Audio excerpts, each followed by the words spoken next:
اسی دن کی مناسبت کے ساتھ، کیونکہ آج جو ایک مقدس دن ہے جس کو عید الفطر کے نام سے پکارا جاتا ہے،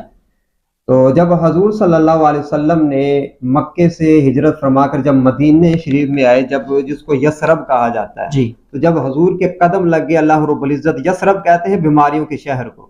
تو جب حضور صلی اللہ علیہ وسلم مدینے میں آئے تو اللہ رب العزت نے اس شہر کا نام مدینہ بنا دیا، سبحان اللہ۔ تو جب حضور صلی اللہ علیہ وسلم اس جگہ آئے تو وہاں دیکھا کہ وہاں پر جو بسنے والے جو لوگ تھے وہ 2 ایام کو، بڑے تہوار کو منایا کرتے تھے۔ تو جب حضور صلی اللہ علیہ وسلم نے ان سے پوچھا کہ یہ جو آپ دن منواتے ہو اس میں لہو و لعب کا کھیل کود، وہ تماشا سب کچھ کیا کرتے تھے، تو حضور صلی اللہ علیہ وسلم نے ان سے پوچھا کہ یہ دن جو آپ مناتے ہو یہ کس مناسبت سے ہے؟ تو انہوں نے کہا کہ یہ ہم پہلے بھی مناتے تھے زمانہ جاہلیت میں، تو اب بھی لہٰذا ہم مناتے ہیں۔ تو حضور صلی اللہ علیہ وسلم نے ارشاد فرمایا کہ ان 2 دنوں سے بہتر میں تمہیں 2 دن نہ بتاؤں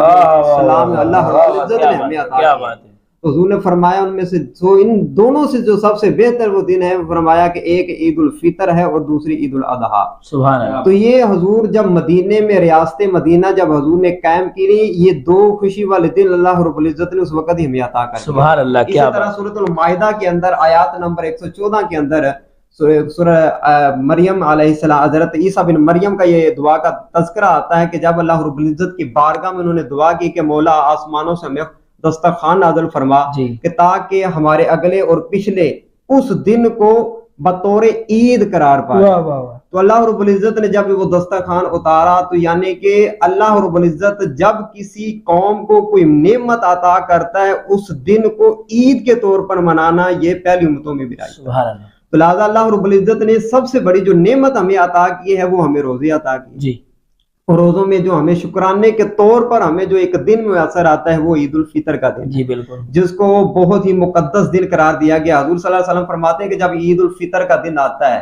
اس کو یوم الجائزہ کے نام سے بھی پکارا جاتا ہے، یعنی جزا والا دن، اور اس کی جو چاند رات ہوتی ہے اس کو لائلۃ الجائزہ کے نام سے پکارا جاتا ہے، جس کا ہم تذکرہ پیچھے رمضان ٹرانسمیشن بھی کر چکے ہیں، بالکل۔ تو یا لائلۃ الجائزہ یعنی کہ انعام والی رات، جس کو ہم اپنی عرفی زبان میں چاند رات کہتے ہیں۔ تو چاند رات کا یہ جو عرف ہے یہ پہلے دور میں نہیں تھا، لہٰذا ہم اپنے لحاظ سے کہتے تھے، پہلے کہتے تھے عید کی رات، اس طرح کے نام سے پکارا جاتا تھا، مگر شریعت مطہرہ کی زبان میں اس کو، جو شریعت کے الفاظ میں اس کو لائلۃ الجائزہ کے نام سے پکارا جاتا ہے۔ تو حضور صلی اللہ علیہ وسلم نے فرمایا کہ جب یوم الجائزہ آتا ہے، عید الفطر کا دن آتا ہے، تو اللہ رب العزت اپنے فرشتوں کو حکم جاری کرتا ہے، فرماتا ہے کہ کیا اس مزدور کے لیے کیا اجرت ہوگی جو اپنی مزدوری پوری فرما لے، تو فرشتے عرض کرتے ہیں کہ مولا اس کے لیے یہی اجرت ہے کہ اس کو اس کے وقت پر اس کی اجرت مل جانی چاہیے۔ تو حضور اللہ رب العزت ارشاد فرماتا ہے مجھے اپنی عزت اور جلال کی قسم، انہوں نے میرے لیے عبادتیں کی، روزے رکھے،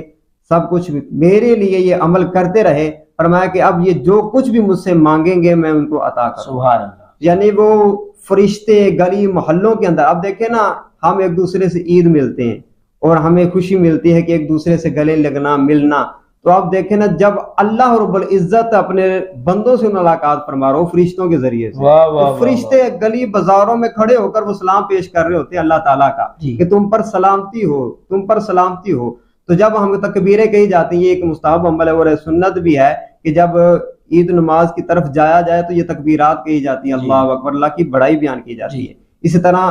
سنت یہ ہے کہ جب جایا جائے ایک راستے سے جایا جائے، جب عید الفطر پڑھ کے آئے تو دوسرے راستے سے یعنی کہ وہ پڑھ کے آئے، یہ ایک سنت اور مستحب عمل ہے۔ اس طرح حضور فرماتے ہیں کہ جب فرشتے یہ عرض کرتے اس کو اجرت مل جانی چاہیے، تو اللہ فرماتا ہے کہ مجھے عزت اور جلال کی قسم،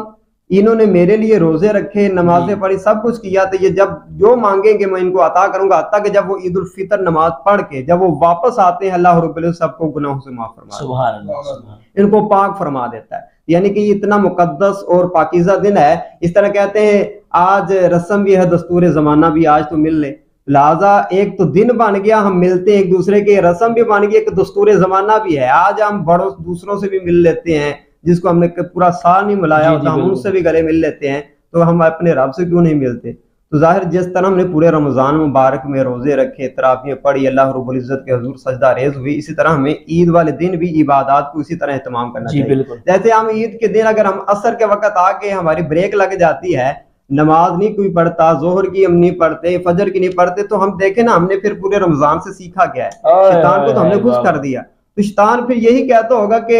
جو تم کرتے تھے نا نمازیں پڑھ رہے ہیں دن رات تراویحیں پڑھ رہے ہیں ابھی تمہارے اندر کوئی اثر نہیں ہوا اس چیز کا. تو شیطان تو یہی چاہتا تھا. تو ہم نے شیطان سے باقاعدہ اسے جہاد کرنا ہے, اس کو ہم نے ختم کرنا ہے. اور ہم نے اللہ رب العزت کی بارگاہ میں جو ہم نے نمازیں ادا کی بلکہ ہم نے پورے ایک مہینے مشق کی ہے, لہٰذا اس مشق کا مقصد بھی اللہ رب العزت ہوتا ہے کہ تاکہ تم چیز جو بھولے ہوئے تھے اس چیز کو یاد کروا دیا جائے کہ اللہ رب العزت کی بارگاہ میں جھکنا. تو اس کے نعمت کے طور پر ہمیں جو عید کا دن عطا ہوا ہے, تو اصل میں عید کا جو مقصد ہے وہ کیا ہے؟ وہ ہے بھائی چارہ, محبت بانٹنا, رنگا رنگ کھانے کھا لینا یا کپڑے پہن لینا. کوئی یہ عید کا مقصد نہیں ہے. حتیٰ کہ عید اس کی بھی ہو جاتی ہے جس کے پاس کپڑے بھی نہ ہو, وہ فقیروں کی بھی عید ہو جاتی ہے. تو عید کا جو تعلق ہے وہ خوشی کا, جیسے کہ حضرت صاحب یہ بیان کر رہے تھے, خوشی اسی وقت ہی نصیب ہوتی ہے جب ایک دوسرے کے ساتھ محبت ہو, ہمدردی ہو, یہ چیزیں ہوں. تو ظاہر ہے محبت بانٹنے کا دن ہے, یہ خوشی اس وقت میسر آتی ہے. حضور صلی اللہ علیہ وسلم کی سیرت کا ایک باب میں ذکر کروں گا کہ حضور صلی اللہ علیہ وسلم عید کا دن تھا کہ حضور صلی اللہ علیہ وسلم حضرت نواسہ رسول حضرت امام حسن اور امام حسین کو اپنے ساتھ سوار کر کے عید کی طرف جا رہے تھے, عید کی نماز پڑھنے عیدگاہ کی طرف. تو راستے میں ایک بچے کو دیکھا تو وہ کھیل رہا تھا اور اکیلا تھا, تو اس نے اس کی آنکھوں میں سے آنسو بہ رہے تھے.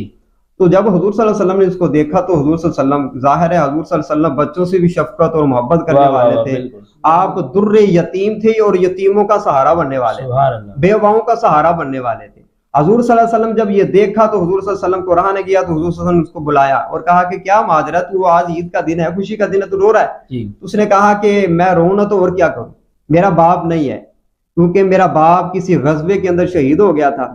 تو آج میرا باپ نہیں اور میں ایک یتیم ہوں, تو کون ہے جو میرا سہارا بنے اور آج عید والے دن مجھے کچھ چیز لے کر دے, اور میں ایک غریب بچہ ہوں. تو جب حضور صلی اللہ علیہ وسلم نے اس کو ساتھ لیا اور اس کو کہا کہ کیا تجھے پسند نہیں ہے کہ حضرت محمد مصطفیٰ تیرے باپ ہو,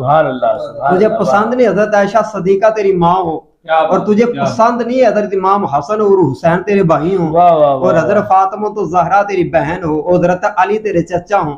تو تجھے یہ پسند نہیں ہے. آپ گھر گئے, کہا کہ اس کو نہلاؤ, حضرت عائشہ صدیقہ کو اس کو نہلایا جائے. نہلایا, اس کو اچھے کپڑے پہنائے, وہی کپڑے جو حضرت امام حسین حسن کو پہنایا. سبحان اللہ. اب اس کو پہنائے تو آپ اس کو ساتھ لے کر آ رہے تھے. اب وہی بچہ جو یتیم وہاں پر بیٹھ کر رو رہا تھا, اب رشک کر رہا تھا, کہتا پہلے میں تو یتیم تھا, آج میں تو یتیمی کا ہی مزہ آ گیا. سبحان اللہ. یعنی جس کو سہارا محمد مصطفیٰ کی ذات مل جائے. اصل جو عید کا جو مقصد ہے جو حضور صلی اللہ علیہ وسلم کی سیرت سے ہمیں ملتا ہے وہ یہی ہے کہ ہم نے یتیموں کا سہارا بننا ہے, ہم نے غریبوں کا سہارا بننا ہے. اس دن جا کے آپ سفید پوش لوگ وہاں پر موجود ہوں گے, عید کے دن ہیں تو آپ جائیں, عید کی نماز اب آپ نے پڑھ لی ہے, آپ جا کے گھروں میں جائیں اور جا کے آپ دیکھیں کہ کسی کے گھر میں اگر کھانا پکا ہے یا نہیں پکا, اس کو بچے ہیں چھوٹے ان کو عیدی کے طور پر ان کو خوش کر دیں. 100 یا 300 سے کچھ نہیں ہوتا, مگر یہ ہے کہ وہ آپ کا 100 روپے دینا, اس کے اگر منہ پر مسکراہٹ لے آتا ہے وہ آپ کے لیے بہت بڑا صدقہ ہے. حضور صلی اللہ علیہ وسلم نے فرمایا کہ اگر آپ کے پاس دینے کے لیے کچھ نہیں ہے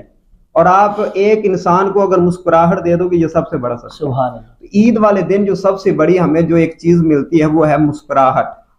اور جو ہم دوسروں کے چہرے پر لے ہیں. آپ بار تو ہم یہ دل میں رکھ لیتے ہیں کہ میں اس سے لڑا ہوا ہوں, میں نے اس کو بلانا نہیں ہے, ہم نے وہ جو لڑائیاں ہیں اس کو سالوں تک جلائی ہوئی ہیں. تاکہ حضور صلی اللہ علیہ وسلم کی حدیث مبارکہ ہے, جو اپنے مومن سے بھائی کے ساتھ 3 دن سے زیادہ اگر وہ تعلق کو بغیر کسی عذر کے اگر کوئی غلطی نہ ہو تو بندہ توڑ کے رکھتا ہے, تو حضور نے فرمایا وہ ہم میں سے نہیں. اللہ. اس کے بارے میں یہ بھی تو حضور نے فرمایا. تو اصل ہے ایسے معاملات اس کو 3 دن کے اندر ہینڈل کر لینے چاہیے. تو اگر عید کا دن آئے تو بے شک آپ نے پورا سال نہ بلایا مگر عید والے دن بلا لیا جائے. اسی طرح بھائی محترم نے یہی بات کی تھی, رشتہ داروں کے ساتھ صلح رحمی, اور اس بہن بھائیوں کو جو عیدی دی جاتی ہے, حضرت علی کا قول مبارک ہے, آپ نے فرمایا کہ جب اپنی بہن کے گھر میں جاؤ تو کچھ نہ کچھ لے کر ضرور جایا کرو. جو آپ کو آپ کی وراثت میں جو حصہ ملا ہے نا وہ اپنی بہن کی وجہ سے ملا ہے. اس لیے سب سے زیادہ جو آپ کا جو حقدار ہوتا ہے وہ اپنی بہنوں کو ہوتا ہے. آپ ان کو بھی عید کے اندر شامل کریں, ان کو بھی عید کے جوڑے بھیجا کریں, بھائیوں کو ساتھ اٹیچ کریں. اس کے پھر چھوٹے بیٹے ہوتے ہیں ان کو بھی اس کی عید کی خوشیوں میں شامل کریں. تو عید کا جو مین مقصد ہے وہ یہی ہے کہ لوگوں کے ساتھ محبت بانٹنا, بھائی چارہ قائم کرنا, اور جن سے آپ نے تعلق کو توڑا ہوا ہے ان کو جوڑ لینا. جب اس کو آپ جوڑ لو گے, جیسے کہ وہ حدیث مبارکہ جو حضرت عائشہ صدیقہ رضی اللہ تعالیٰ والی ہے, جو صدیق اکبر والی, حضور فرماتے ہیں کہ وہ بغیر و حساب و کتاب کے وہ جنت میں داخل ہو جائے. تو عید سے ہمیں یہی درس, یہی ہمیں وہ فلسفہ عید ہمیں سمجھاتی ہے کہ ہمیں ایک دوسرے کے ساتھ مل جل کے رہنا چاہیے. اور اسی عید مبارک کے ہمیں یہی پیغام دیتے ہیں کہ ہم سب مل کر کہ جو فلسطین کے مسلمانوں پر ظلم ہو رہے ہیں اور اس مسلمان کا تعلق یہی ہوتا ہے، ہمارا جو تعلق ہے وہ کلمے کی بنیاد پر ہے، اور اگر ایک مسلمان کو تکلیف ہوتی ہے تو دوسرے مسلمان کو بھی تکلیف ہوتی ہے۔ تو آج عید منانے کا ہمارا یہی مقصد ہو کہ ہم ان کو بھی یاد رکھیں کہ آج ہمارے پاس کھانے ہیں، ہر چیز میسر ہے، تو ان کے پاس کچھ نہیں ہے، تو لہٰذا ان کو بھی دعاؤں میں یاد رکھے۔ اب دعا جب مانگے تو ان کو بھی دعاؤں میں شامل کریں، اور اللہ تعالیٰ فلسطین کے مسلمانوں کو بھی فتح نصیب فرمائے اور پورے عالم اسلام کے اندر اسلام کا بول بالا فرمائے۔ ماشاءاللہ بہت پیاری گفتگو کی، اور ساری چیزوں کا دار مدار ناظرین صلح رحمی کے اوپر ہے، اور صلح رحمی، اثار، قربانی، جس چیز کا درس ماہ مقدس دیتا اور جس کا درس ماہ مقدس نے دیا ہے، اگر ہم نے وہ آج کے دن سے ہی بلا دیا ہے تو پھر وہ جو پورا مہینہ ہم نے گزارا، رمضان مبارک کے روزے رکھے، وہ بھوک پیاس شدت کو برداشت کیا، وہ ضائع ہو جائے گا کہ اگر ہم اس دن کو وہ چیزیں اگر ہم بھول جائیں گے تو ناظرین، یہاں پہ آج کے عید کے پہلے دن کا عید بہاراں پروگرام اپنے اختتام کی طرف چلتا ہے۔ ملیں گے عید کے دوسرے دن عید بہاراں کے ساتھ، اور بہت شکریہ قبلہ علامہ صاحب آپ کا، علامہ غلام مصطفیٰ رضوی صاحب، اور بہت شکریہ آپ کا حضرت علامہ مولانا غلام مرتضیٰ شاہی صاحب، اور بہت شکریہ مفتی صاحب آپ کا، مفتی احمد نظامی صاحب آپ کا بہت شکریہ کہ آج کے عید بہاراں پروگرام میں آپ ہمارے اسٹیج کی زینت بنے۔ اللہ تعالیٰ آپ سب کو خوش رکھے، آپ کے علم و عمر میں برکت عطا فرمائے۔